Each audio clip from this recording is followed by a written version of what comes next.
حضرت عائشہ صدیقہ رضی اللہ تعالی عنہا کہتی ہیں کہ قریش کو مخزومی عورت کی شان نے، یعنی یہاں جو ایشو تھا اس کا شان یہ ہے، یعنی اس کا جو معاملہ تھا اس نے غم میں ڈالا، یا اس نے انہیں اہمیت کا احساس دلایا۔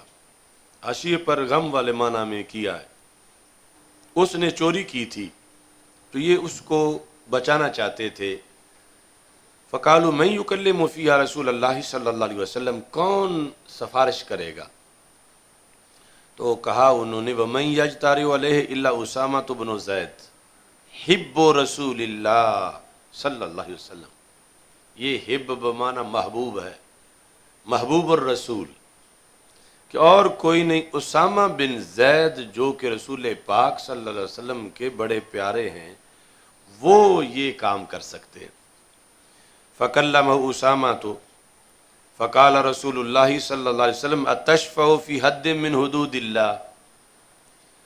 تو سفارش کی کئی قسمیں ہیں، سفارش محمود بھی ہے، مذموم بھی ہے، سفارش کرنے پر اجر بھی ہے، اس کا حکم بھی ہے، لیکن یہاں یہ فرمایا کیا تم حدود اللہ میں سے ایک حد کو اٹھانے پر سفارش کر رہے ہو؟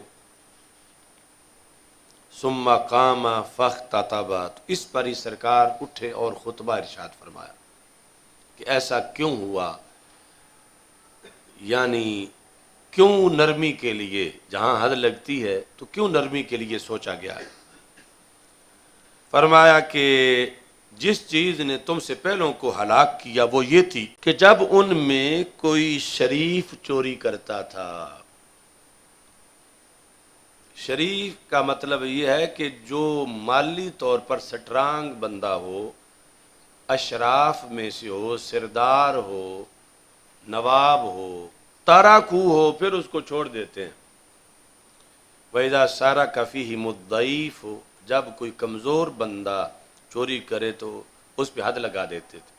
تو یہاں پر ہے کہ جو بندہ کمزور حیثیت والا ہے، یعنی ضعیف، اگرچہ ویسے جسمانی طور پر ہٹا کٹا ہو لیکن کسی نادار خاندان کا ہو تو وہ ضعیف سے یہاں مراد ہے۔ سمجھ آئیے نا سائیں؟ کہ ضروری نہیں کہ وہ مریل ہی ہو، کمزور ہی ہو، بلکہ یہ ہے کہ وہ کھاتے پیتے گھرانے کا نہ ہو، وہ مراد ہے یہاں پر۔ اقاموا علیہ الحد وَأَيْمُ اللَّهِ لَوْ أَنَّ فَاطِمَةَ بِنْتَ مُحَمَّدٍ صلی اللہ علیہ وسلم سرقت لقطعت یدہا۔ تو یہاں ایک چیز سب اپنے ذہن میں بٹھائیں کہ جب بھی اس حدیث کو بیان کریں تو آخر میں جو ہے لفظ یہاں ترجمے میں تقریر میں کبھی بھی سیدہ فاطمہ رضی اللہ تعالی عنہا کا نام نہ لیں۔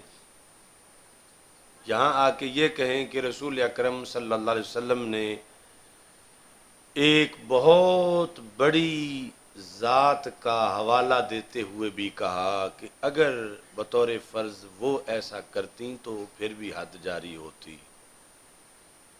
اس پر امام شافعی رحمۃ اللہ علیہ نے اور کئی ائمہ نے یہ وضاحت کی کہ یہ بھی آداب اہل بیت میں سے ہے کہ نہ انہوں نے کرنا تھا، نہ ایسا ہوا، تو پھر ان کا تذکرہ امت جب کرے اس حدیث کے ترجمے اور تشریح میں تو پھر سیدہ فاطمہ الزہرا رضی اللہ تعالی عنہا کا نام نہ لے اور کہے کہ رسول اکرم صلی اللہ علیہ وسلم نے ایک بڑی ہستی کا ذکر کیا، یعنی کنایتاً تذکرہ ہو کہ اگر وہ بھی ایسا کرتی تو بطور فرض پھر یہ حد جو ہے وہ جاری ہوتی کہ نام نہ ذکر کیا جائے لفظ چوری کے ساتھ حضرت سیدہ فاطمہ رضی اللہ تعالی عنہا کا۔